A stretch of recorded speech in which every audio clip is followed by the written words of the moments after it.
कौन बनेगा करोड़पति की हॉट सीट पर इस बार बैठने का मौका मिलता है महाराष्ट्र से आए स्फुरा तुषार शिकेड़े को। खेल की शुरुआत होती है, सवाल पूछा जाता है, which substance with the formula H2O is essential for life. चार ऑप्शन है, oil, water, methane, carbon dioxide. सही जवाब होता है ऑप्शन बी, वाटर। और इसी के साथ वो जीत जाती है 5,000 रुपये। अगला सवाल फिर उनसे पूछा जाता है, macOS is an operating system develop by which company. चार ऑप्शन है, एप्पल, माइक्रोसॉफ्ट, IBM, सैमसंग। इसका जवाब उनको नहीं पता होता है, ऑडियंस बोल लेती है, ऑडियंस चूज करती है ऑप्शन ए, एप्पल।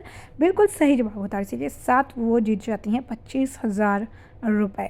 अगला सवाल फिर उनसे पूछा जाता है, इन सितंबर 2025 who was elected as the 15th vice president of India. चार ऑप्शन है, CP राधाकृष्णन, B सुदर्शन रेड्डी, जिशुदेव वर्मा और CH विजयशंकर। सही जवाब होता है ऑप्शन ए, और इसी के साथ जीत जाती हैं 50,000 रुपये। अगला सवाल उनसे पूछा जाता है, which of this national park is not mainly located in the state of Madhya Pradesh. चार ऑप्शन है, बांधवगढ़, पन्ना, कूनो, तड़ोबा। सही जवाब होता है ऑप्शन डी, तड़ोबा। और इसी के साथ 1,00,000 रुपये जीत जाती हैं। अगला सवाल फिर उनसे पूछा जाता है, which of this term best describe the hibiscus plant. चार ऑप्शन है, श्रब, इंसेक्टिवोरस, कॉन्फेडेट, क्रीपर। सही जवाब होता है ऑप्शन ए, श्रब्स। और इसी के साथ जीत जाती हैं 2,00,000 रुपये।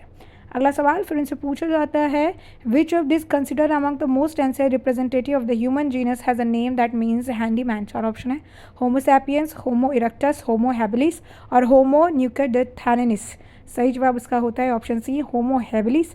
और इसी के साथ वो जीत जाती है 7,50,000 रुपये। अगला सवाल फिर उनसे पूछा जाता है, according to the Mahabharata what was the name of the king Virata wife whose companion Draupadi became when in hiding. चार ऑप्शन है, भारती, सुदेशना, रोहिणी और उलोपी। इसके लिए भी ऑडियंस पोल का इस्तेमाल करती हैं, ऑडियंस चूज करती है ऑप्शन बी, सुदेशना, जो कि बिल्कुल सही जवाब होता है। 12,50,000 रुपये जीत जाती हैं। फिर अगला सवाल उनसे पूछा जाता है, which Indian social scientist born in Myanmar in 1905 was named after the country main river. चार ऑप्शन है, मधुमाला चट्टोपाध्याय, कमला सोइनी, इरावती कार्वे और TV पद्मा। और इसके लिए वो चूज़ करती हैं ऑप्शन बी, और इसी के साथ जो है जीत जाती है एक और बड़ा अमाउंट 25,00,000 रुपये। अगला सवाल फिर उनसे पूछा जाता है, which of this flag does not represent the sun. चार इमेजेस के ऑप्शन होते हैं, इसका जवाब उनको नहीं पता होता है, स्मार्ट चॉइस करती हैं, गेम यहीं क्विट कर देती हैं और एक बड़ा अमाउंट 25,00,000 रुपये लेकर अपने घर वापस लौटती हैं।